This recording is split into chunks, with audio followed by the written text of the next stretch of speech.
Hello and welcome to Rugby Players React with the good, the bad and the rugby and World Rugby. Each episode of this show, a legend of the game joins us to look back on some classic men's matches from the Rugby World Cup. I knew that the fans hadn't had enough drama. Oh, you're right, Tinds. That would be much better. From the sublime... Biggar, off the field! That was a very good day. To the ridiculous... Surely. What a shocker. We'll be getting the insights of the greatest games that have been played in rugby's finest tournament from those who starred in them. Biggar, he's got it! Tinds is back once again. Hello. And joining us today is a man who's been operating at the highest level for well over a decade. He is twice a British and Irish Lion. He is the current Wales captain, also a current Northampton Saint. Very warm welcome to Dan the Man Biggar. Thanks, Art. Good to be here. Thank you very much. Do you just quickly want to show everybody? We are a show where there are no airs and graces. One shoe on and one shoe off. I feel I picked up two right shoes coming down today. My wife. Can you just show the camera, please? In fairness, my wife went to Spain at like 6:30 this morning on a family holiday, so I was out of the house early and in a bit of a rush. I picked up Captain of Wales. two right shoes. Just given us so much ammo that you literally cannot function without it. What you should have said is it's your standing foot when you're kicking at goal. It just needs a little rest, a little time. That would have been. Can we edit that? Yeah, no, we can't. That's mine. Very nice to have you with us. So, as you will know, the point of this series is to reflect on classic World Cup matches from the past, but with a nod to what is to come this summer. But the game that we're going to look at is actually against South Africa, Wales against South Africa in the quarterfinals. But before then, Tinds and I are going to go through a little exercise in self-flagellation because that's our want. You'd obviously come through an incredibly tough pool game against England, but your win over Stuart Lancaster's side was truly remarkable. It is one of those sort of iconic Rugby World Cup moments. And you can try and hold the smile, but you don't have to. At this stage here, 9 minutes to go, 7 down. Did you truly believe at this point? The answer is yes, and I think a big reason for believing, in fairness, was Gats in that week. Everywhere we went in our training camps, on the chalkboards, on the whiteboards, messages around the team room in training, Gats had written on the board, "We will beat England. We will beat England. If you do this, we will beat England." And I think it makes you believe that extra little bit. Wales have just suffered as well in attack with just too slow in the ruck. But at this stage here, we were absolutely hanging on. Here's Jamie Roberts, draws the man, and away goes Lloyd Williams, out of position, the scrum half on the wing, and here's Gareth Davis, he's picked it up and he's scored! What a try for Wales! I reckon that was the only real opportunity we created in the game in terms of try-scoring opportunities. So for us to take that, and I was glad the conversion was under the sticks, I'll be honest. I didn't fancy a touchline one to tie it up, I'll be honest with you. OK, at this point, don't forget to like this video and subscribe to the World Rugby YouTube channel for additional shows like this, as well as highlights. We've got moments from the archives as well for you, and a whole lot more. So turn on your notifications to make sure that you never miss a video. Suddenly at that point, 25 all. Yep. And then the kickoff comes. And at that, you, as a team, particularly at this point, you were so good at sort of grabbing that swing in momentum. Was that a conscious thing amongst the team? I think the message came on, I remember this, because we got ourselves obviously back to 25 all, and for the next minute or so, there was a bit of kick tennis, and I think both teams almost didn't want to lose the game. Yeah. We knew that we just had to stay in it. What England wanted was go away from our system, give them a chance to maybe pick up a three or kick to the corner. So from our point of view, it was very much just don't give them anything in our half to have a sniff at. We wanted to put as much pressure on them in their half as possible to try and pick up something like this. This is going over. He'll never have a better moment to have more adrenaline in the body. Biggar, he's got it, it's there! We asked all week, what is Warren ball? I think we have the definition. Sometimes in your career you have big moments which sort of make you, I suppose, and this was right up there for me. But were you someone, even at that distance, just so confident about your routine? Did you ever get sort of sweaty about those kind of moments? I'll be honest, I suppose that was the first big game where I've been the main goal kicker as well. Knowing how these games tend to go, goal kicking is normally quite important. Yeah. So I think from my point of view, I was really nervous leading up to the game. And then when I got to the ground, I remember the bus parks just outside the gates at Twickenham. Walking through, I felt that was when I felt the most relaxed almost.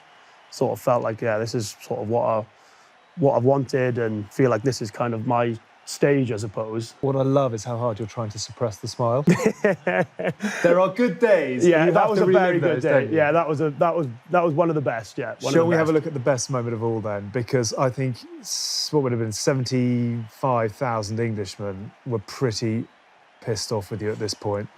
Wales can count it down. Davis looks to the referee. Little glance at the clock. He's all aware. done it. Wales are going to win this. They've done it. Biggar off the field. Wales have done it. They have beaten England at Twickenham. And I mean, it's quite antagonistic to kick it off backwards. There's Well, a definite I was just, metaphorical I think finger. it was about 70. I think it was still about 2 seconds. So I think I had to buy a second or two, and yeah, just Of course there was. 2 seconds, yeah. It was 85 to 81. yeah. Finished ages ago. just a huge victory. And I think those moments, because of the occasion, because of how special it was, how big the occasion was, and to have put out one of our best and my best performances in a stage like that was pretty pleasing. Yeah. So Gatland, so your Wales team of that time. I mean, it just was sort of finding a way to win when everything went against you. Yeah. Does that sort of sum it up? If you look at that game, England were the better team and probably played the better rugby for 90% of the game. So from their point of view, we probably just stuck in there and just hung on in there and clawed it back at the end. Yeah, it was a very special day if you're Wales. It was very tough if you're an England fan. Worth saying at this point, we'd love you to leave a comment. We'd love to hear what you would like us to get into on Rugby Players React. So do make sure you leave a comment down below.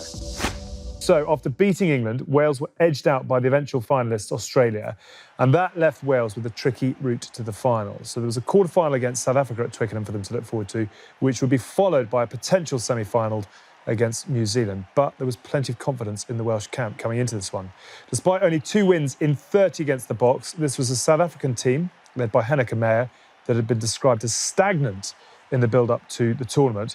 They were, of course, also the team that had taken a knee to Japan in one of the great Rugby World Cup moments. So going into this one, were you expecting a South African side who'd sort of won it in 95, won it in 07 and knew what they were doing? Or were you expecting a side who had fallen over in the world's greatest ever upset? We were expecting the full South Africa here, even though I think almost the defeat in Brighton was almost gave them a real kick up the backside and really kicked them into gear. From that defeat, they went back to typical South Africa game plan in terms of territory, set piece, box kicks, and just doing the basics well, because that's what makes South Africa, and that's what all the success that South Africa have had, that we knew we were in for a serious challenge. And we'd obviously lost quite a few players. We weren't able to pick our first 15 from what we would have wanted to. And in some ways, particularly under Gatland, he is the master at sort of motivating players and getting every single ounce of ability out of them. Did you sense that in the team that he picked, that this wasn't just a bunch of also-rans, that people brought in were ready to do the job? There's absolutely no doubt that whoever you were, whether you were a 100 cap international or you were brand new coming into the squad, Gats knew how to get the best out of you. So whenever you came together on the field, you knew that the confidence in you was sky high. You knew that you were there for a reason.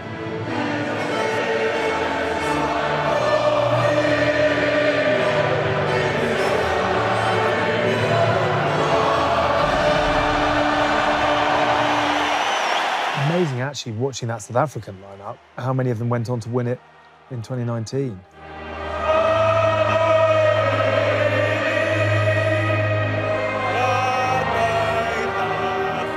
The Sheriff, The great Sheriff, anthem singer. good anthem one singer. One of the best anthem singers in the world. We often think Lawrence is right up there, but Yeah, he'd be right up there.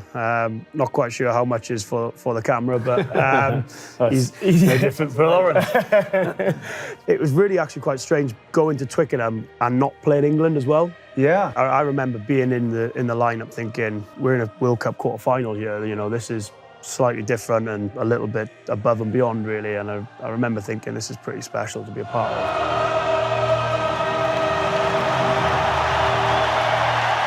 Tell you what, looking back, what's it been, 7 years since that quarter-final? 7 years, You and yeah. Warburton have aged like fine wines. The rest are all falling apart. Got a good daily moisturising routine? Yeah, I think Sam's...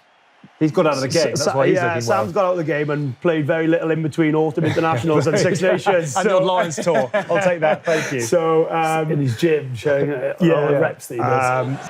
And Dan Biggar has been inspirational at fly half and will have to be so again talking about how exceptional you'd been, and did you feel in prime form at this point? Did you think, I'm where I need to be? I think there was never any doubt in the belief and the talent that I had, but I think you just need a moment to produce it in.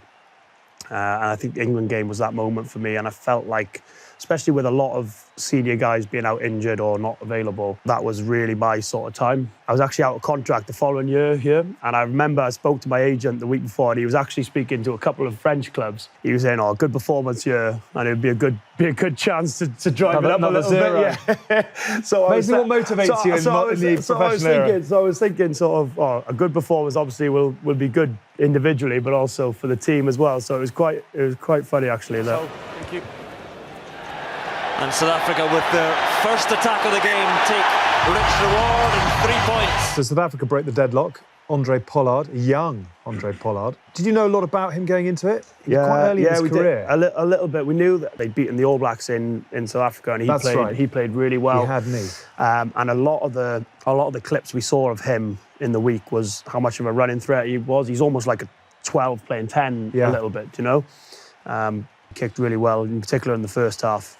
Really sort of punished us, and we were sort of 9-3 down and thinking, you know, all of a sudden they get another score here and they're pushing themselves and you're having to chase the game a little bit. I think it was really important that we got the next score from this little bit of play, which was obviously really crucial. So deep as the restart again. Habana shovels it infield to Dupree, and Anscombe waiting for this one. The fullback has Biggar infield, and Biggar. Little scoop forward for himself to chase. It's landing nicely. He's judged this well, and Biggar takes it. And now Biggar heading down in the line, and he gives it out to Gareth Davis. And Davis for the try. And Wales hit back immediately. Where did your love of kick chase come in? Well, your own up and unders and chasing them? I thought that was always a strength of mine, and when I wasn't perhaps first choice, I thought, well, what could give me a bit of an edge? And I thought, well, the way we play is very much dictated on territory and kick chase setup and an aerial game. So I suppose I put a fair amount of work in. Probably for 3 or 4 years, I felt like every time the ball went up, I would have been surprised if I didn't win the ball. Which I certainly didn't win every one, but it was a mindset of being brave and being confident and going for it. And the sense to chip it or pass it out the back. What a ball! Yeah, that was a really good mind. In fairness to Gareth Davis, that was certainly during that. You know, that's his game really, being on the support and shoulder and. Brilliant. Sniff it, let everyone do all the hard work and take all the credit after it.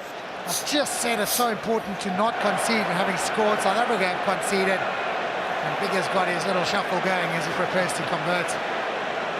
Again, talk us through this. This needs a great explanation. I don't really know where it came from. It was, I think, when I mentioned to you about the England being really nervous. I really want to set it to like the Bee Gees or something. Do you know what I mean? It needs some disco behind it. And Biggar's got his little shuffle going as he prepares to convert. I think I was a little bit more on edge goal kicking because of obviously higher stakes, higher pressure, and I'm quite fidgety in general anyway. So it was kind of just making sure I felt really comfortable. And does this make you feel comfortable in the constant? This is making me feel. Exactly. This is making me feel very. If we can go back to the kick against England on a loop, that would be no chance.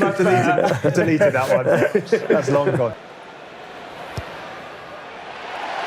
And Wales lead this quarter-final here at Twickenham by a single point, and that man again scoring 2 tries versus Uruguay, 1 against England, 1 against Fiji, and 1 here against South Africa for Gareth Davis.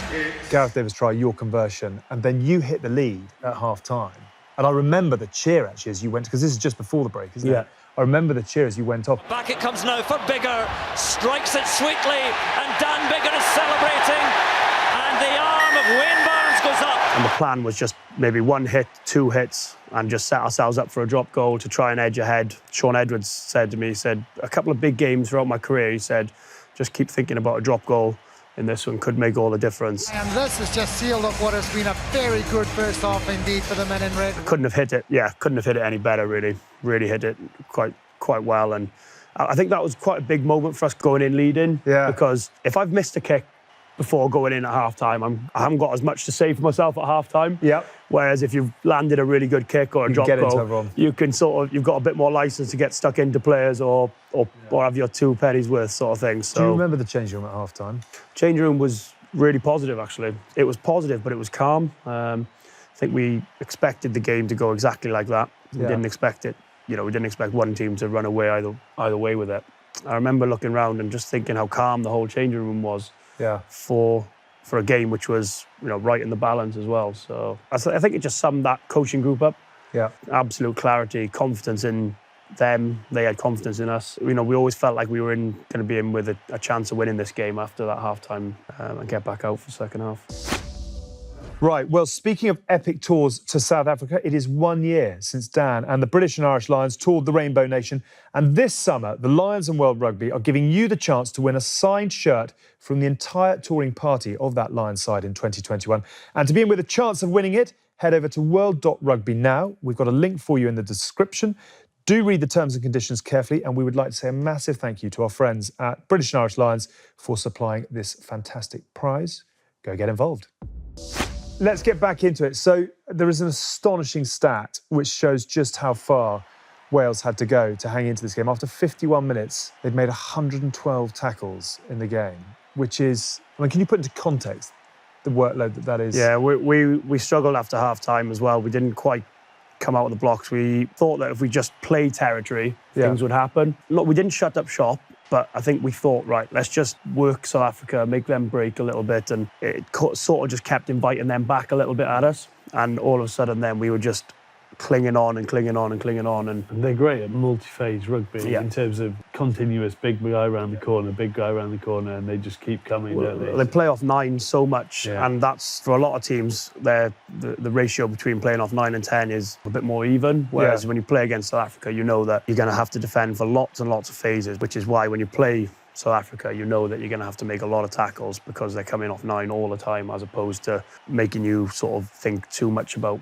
what lines they're going to run or what moves they're going to run. They're coming pretty straight and direct. And all they're after is penalties to allow them those set pieces in your own half. I love Martin Johnson's line, which is South Africa have plan A, and if that doesn't work, they come back to plan A.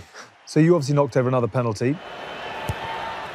Oh, it's sweetly struck by Dan Biggar. It has the distance, the direction, and Wales have 3 more points and they stretch their lead. The Boks hit back with a Pollard drop goal to make it 16-15. Deep it comes, drop goal attempt from Pollard. Pollard strokes it forward and it is good from Handré Pollard. Both sides then knock over another one. So with 10 to go, Wales up by 1. 1 point in it. Forward they drive. This great World Cup country, South Africa, they always seem to know how to do it. Dupree has been there before in 2007.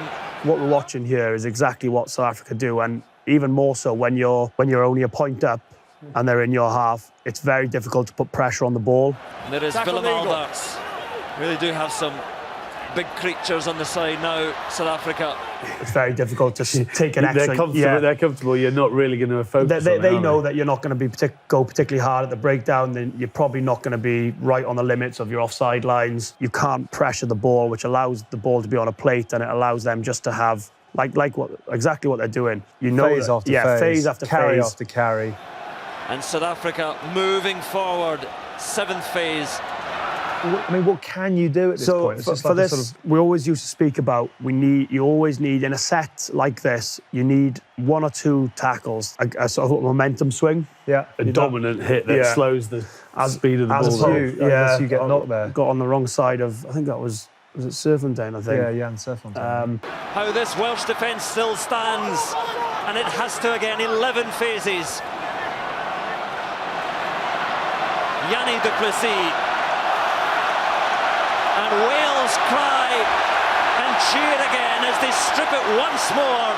We're a little bit unlucky here, actually. We do a really good job turning over, and South Africa counter-ruck, and they obviously score from the scrum. But, like I said, we're really unlucky, actually, there not to get a little bit more. But I think from this moment, I think I had to come off at this moment. You did. Now Dan Biggar is off. Dan Biggar, I'm not sure Dan Biggar can believe he's going off. So a head knock. I'm trying to stay on here, but I think because I had a bit of a stumble straight afterwards. And sometimes you've got to be safe from yourselves as players. Yeah, is that exactly. right? I think that's what it's there for, really. But it was a really tough time to come off with the game in the balance as well. And not being on the pitch at the end, you feel even more helpless, sort of thing. You can't control anything. So you can see that I'm normally not very good at being told what to do. Yeah. Don't take me off, coach. You might want to look away at this point. Well, there's A broken man, Dan Biggar, not on for these final 6 minutes. And South Africa get the shove on. The penalty might come here. It's just being held at the back there. Wales have to be stout. Vermeulen picks up and goes, slips it away to Fourie du Preez, and du Preez for the try. And South Africa's captain may have put them into the quarterfinals, semi-finals of the World Cup. Fourie du Preez. I mean, it's a brilliant bit of skill from Vermeulen, isn't it? And a great finish. But any try you concede, you always think you can do better. And I think maybe we could have been a bit tighter up there, or maybe Lloyd could have gone. Lloyd could have pressurised. Yeah, could have gone at the base a little bit more. But I actually remember this moment quite well. As it set up, I was going, why is Cuthbert tucked so far behind the scrum? Cuthbert's probably got to cover the chip behind, yeah, so he'd be... But you start out there, so they see you sort of out there protecting that side, and then you can drift across. I think he starts in behind, and it offers them 15 metres for Vermeulen to do that. It's just one of those where, again, when you look back at it now, it's an easy solve. It always is. I've never made a mistake sitting on the sofa watching a game of rugby in my life, so... Cuthbert was left catching a little bit of air, and the backflip just sublime from South Africa's big number 8, Dwayne Vermeulen. Game-changing, World Cup changing. Cool, calm and collected in the coaching box. How he didn't burst the blood vessel, I'll never know. It's going to be tough. And there's a man who will not believe that he's sitting on the sideline. That's a really disappointed face, that. That's not been a good 30 seconds for you. Yeah. No, it's been a tough 30 seconds. A hell of a player in his pomp, though, Fourie du Preez. Yeah, absolutely ridiculous. 07. Absolutely ridiculous player. But everything just flips on that, doesn't it? Now you're under pressure. You saw you're running back to the halfway line to get things going. You've got to go short restart to get it on. But if short restart doesn't come, immediately they've got high field position with an easy exit. You could see then the control South Africa had on the game, because South Africa didn't need the ball then. No. It's kind of, if you look at when it was when we were 19, 18 up, South Africa needed the ball. Whereas obviously once it's flipped then and you're chasing, South Africa are almost sort of happy just to send long and ask a question of us. And ultimately, when you chase a game against South Africa, normally you make a couple of errors. Watches and reads it well, and it's stripped, and it's South Africa's victory now. Willem Alberts, this will go out from their captain, their try scorer, and Fourie du Preez sends the ball into the stands and sends South Africa into the last four of the World Cup. South Africa 23, Wales 19. You have put your heart and soul into not just, the month of the campaign, but months before that in preparation. And with 77 minutes on the clock, you're going to a semi-final against the All Blacks. How do you reconcile that? How do you get over? Really tough, actually, that one. The 15 quarter-final and the 19 semi-final were probably two of the toughest defeats, and probably the two defeats which took the longest to get over. The full-time whistle goes, back in the change room, pack your bags, back to the hotel, pretty much. Pack up, slink away. Yeah, so we packed our bags that night when we were back in Cardiff the following morning. Then we had a bus back following morning, and Mike Phillips was funny. He was sort of, because Mike didn't play much. I don't think he played in the World Cup and things. And the boys were asking, they were saying, "Oh, are you coming back to Wales on the bus with us?" He said, "Yeah, if that's all right. I haven't played, but it's all right to have a free lift home." And so I think he was relatively self-deprecating. Yeah, and he'd had a couple of. I think he'd had a couple the night before. So we're going to do the highlights from the 2019 semi-final. South Africa punch their ticket. That's them done. Very good. Short and sweet, that game. Short and sweet. I did, without being facetious, I do want to ask you about that, because that really was the end of an era, wasn't it? And, relative to obviously what's to come this summer, the World Cup quarterfinal we've just seen, you gave it absolutely everything and you fell just short. Yeah. But in 2019, you look back now, does it feel like there were a couple of extra shots you could have fired? Yeah, I think so. Goes back a little bit to, I suppose, the decision-making process. Do you take points? Do you go for the corner? It looked like, this is what it looked to me, whether it felt that way. It was like you were trying to beat them at their own game rather than going out and playing the game that you played in games previously. Yeah. And it then became just the most incredible arm wrestle. That's a polite way of putting it, isn't it? Would you have beaten England in the final? I mean, I think the whole rugby world would have gone into absolute meltdown, wouldn't it? Yeah. Wales, England, World Cup final. Rugby would have just disappeared. Yeah. You haven't answered the question. South Africa probably played a much, much better game, complete package, when they played England in the final than they did against us. Yeah. So it would have been difficult, but I don't know. It's so many ifs and buts, and You know, we'd have liked to. I just tell him it's not really fair. I just wanted the headline in the Western Mail. Biggar says we'd have won in 2019, but you haven't given it to us. Dan, very nice to see you. Thank you so much for swinging by. Thank you for having me. Really good fun to reminisce, and we'll look forward to catching up again before too long. That is it for this episode of Rugby Players React. Thank you to Tinds. Thank you once again to Dan. For more great rugby content, including a special extended reaction from this episode, head to world.rugby/video. There is a link in the description below. But from all of us, we'll see you soon. Bye for now.